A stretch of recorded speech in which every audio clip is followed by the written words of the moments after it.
speak through Fox News and let the independents who are tuning into you, let them know what it is that she stands for, the principles behind her positions. It used to be that new candidates were advised to brush up on the issues so they could handle questions from anyone, even tough questions. The idea behind that was that it prepared you also for actually governing. But now the advice to candidates is only to talk to sympathetic reporters. We need to start now by electing strong leaders who aren't afraid to shake it up. We need strong, principled leaders, public servants who respect our Constitution. We need clarity. We deserve answers, so we don't ask the same questions tomorrow. Good night, Lon.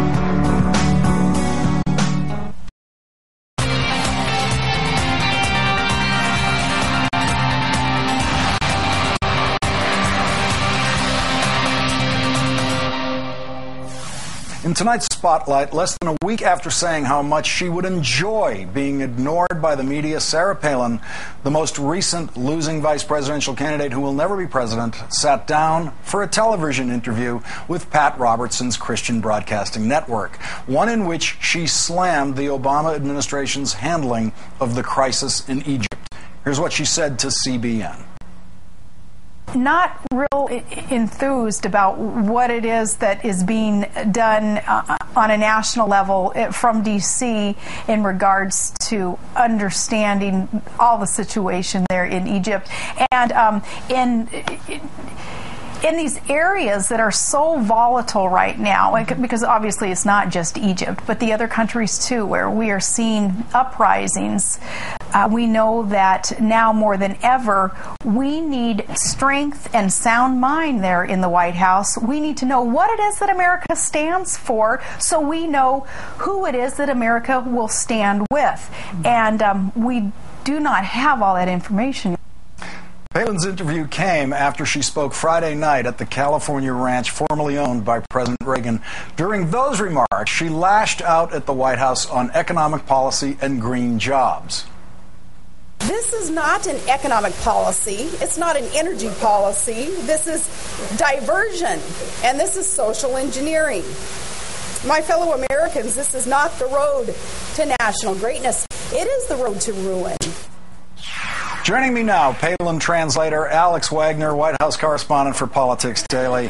Alex, thank you very much for joining me tonight. Thanks for having me. And as much as I want to hear from you, in these segments I'm always torn. I want to hear more from Sarah Palin. It's hard. So for question one, let's listen to something Sarah Palin said about President Obama handling the Egypt crisis. This is that 3 a.m. White House phone call, and it seems for many of us trying to get that information from our leader in the White House, it seems that that call went right to the answering machine, and nobody yet has explained to the American public what they know, and surely they know more than the rest of us know, who it is who will be taking the place of Mubarak.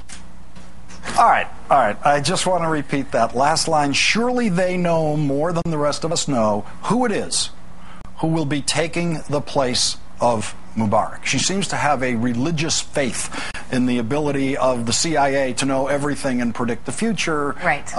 Which is kind of how we get ourselves into weapons of mass destruction problems and things like that. She actually thinks we've got this thing completely under control. Totally we know what's going to happen. It's called a crisis because we don't know what... I don't have to tell you.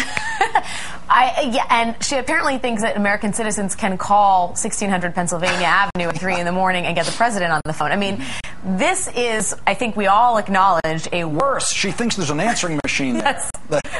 It's Obama, I'm not home right now.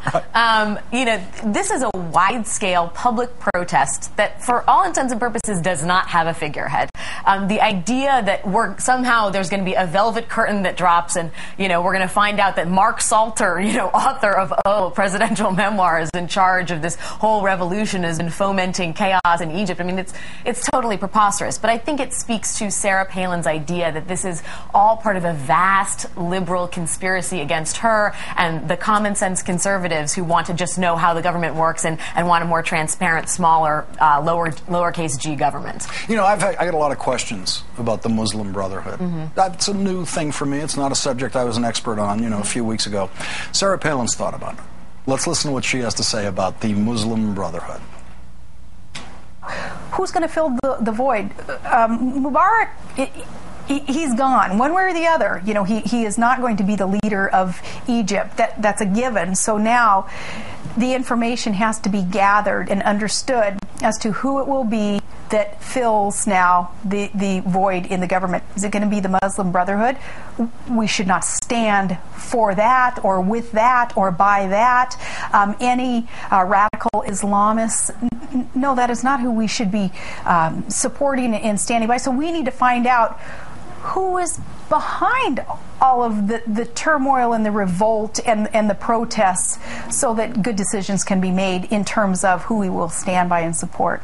Now, does she go to the Christian network because the questions on Fox have become too tough? I mean, someone on Fox might just point out that, you know, the American government cannot actually take sides in elections in other countries. Right. And the White House has maintained this line from the beginning. It is not America's position or place to determine who's going to be the next leader of Egypt. I would also say this is part of a longer trend with the arch-conservative wing of the Republican Party that uses the word Muslim or Islam to foment fear. And I think she's definitely doing that, which is not to say that the Muslim Brotherhood has not done things that are, you know, controversial. But I think that her sort of default and her positioning of them as the natural inheritors to Mubarak is both irresponsible and somewhat unfair. You have to share a little bit more time with Sartah Plain. Here's what she said about how she would handle running for president. I would continue on the same course of not really caring what other people say about me or worrying about the things that they make up, but having that thick skin and a still spine, knowing that what is needed in America are those things that Ronald Reagan did espouse and what he lived, and not worrying about what the critics were going to say about me or my family or what it is that I stand for. Thick skin? Sartah Plain, the most thin-skinned politician we've ever had? Keep in mind, Lawrence, that this is a woman who hours earlier denigrated the office of presidency multiple times in her speech, saying that it was, you know, the president was a little elite intellectual living in a far distant capital, a position that she ostensibly would like to have one day in the not-so-distant future. Alex Wagner of Politics Daily, thank you very much for more Palin translation. Thanks, Lawrence. Where Paul Revere hung out as a teenager, which was something new to learn. And, you know, he who warned the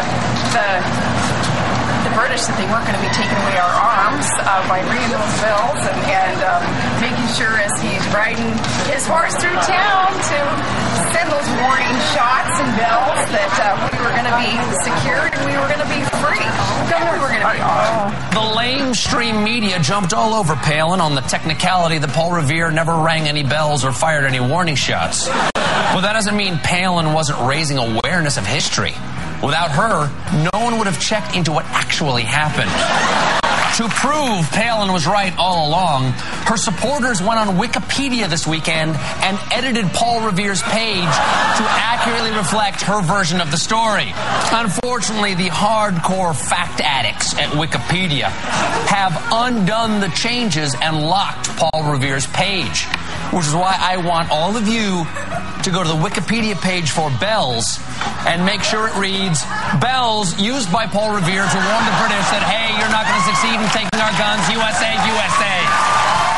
So she was, of course, barbecued for that answer. It wasn't the bells, it was the lanterns warning the British, she claimed. It wasn't mid-morning, it was midnight. There were a lot of elements that were up for scrutiny. Yeah. Well, former governor was on Fox News Sunday yesterday. Don't show this to us. Yesterday she defended her answer. Wait, was the defense as painful as the answer? You realize that you messed up about Paul Revere, don't you? You know what? I didn't mess up about Paul Revere. Here's what Paul Revere did.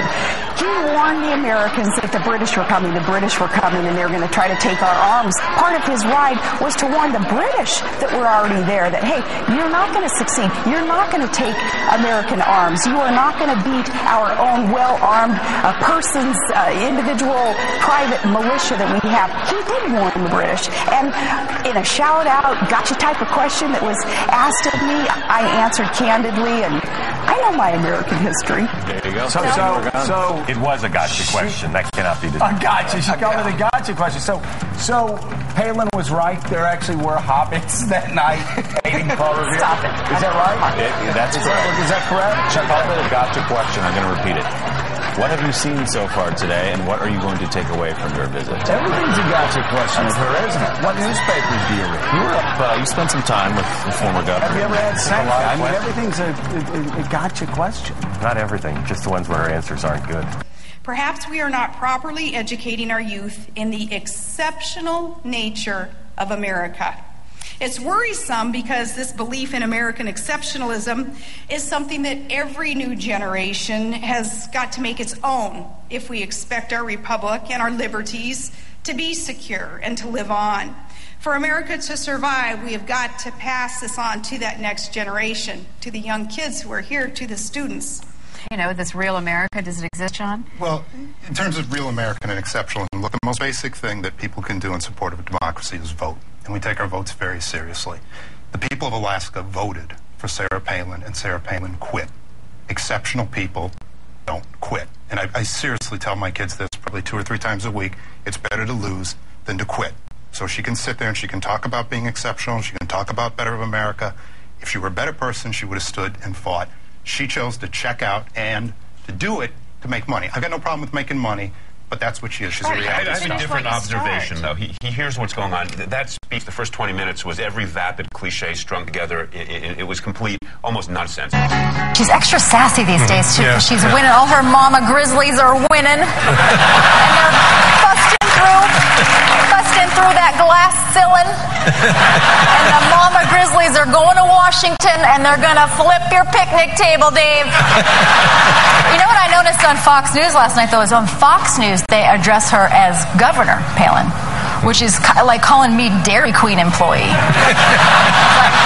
I was once, but I quit. That's right. There is that point there that somehow Sarah Palin forgets. Oh, well. I'll only bring it up because you guys brought it up. Is Sarah Palin important in this race? Obviously, Joe Miller is her candidate of choice. I think it hurts him more than it helps him. I mean, you know, she does have really low numbers, and people that did support her and walked door to door in the snow. I mean, you think it's cold now? You wait a month. People walked door to door for her to get her elected, and she quit. And there's a lot of things you can do in Alaska, but you can't quit. You can't run dogs and quit. You can't row a boat and quit. You won't survive here if you're a quitter. It's an Alaskan value. So even people that are still conservative, still they see her as a quitter. Suppose Senator John Doe puts forth a constitutional amendment that would outlaw abortion, even in cases of rape or incest, and he asked you to attend the announcement and support him in that. Would you do it? I would. Yes, a proposal like that, I would stand by it. Let's be completely clear about the facts here.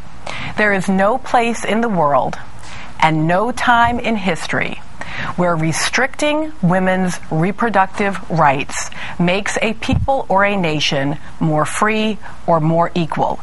These extreme positions on abortion are, without any question, a war on American girls and women, and the fact that there are women who are both complicit and participatory in it is really neither surprising nor unprecedented.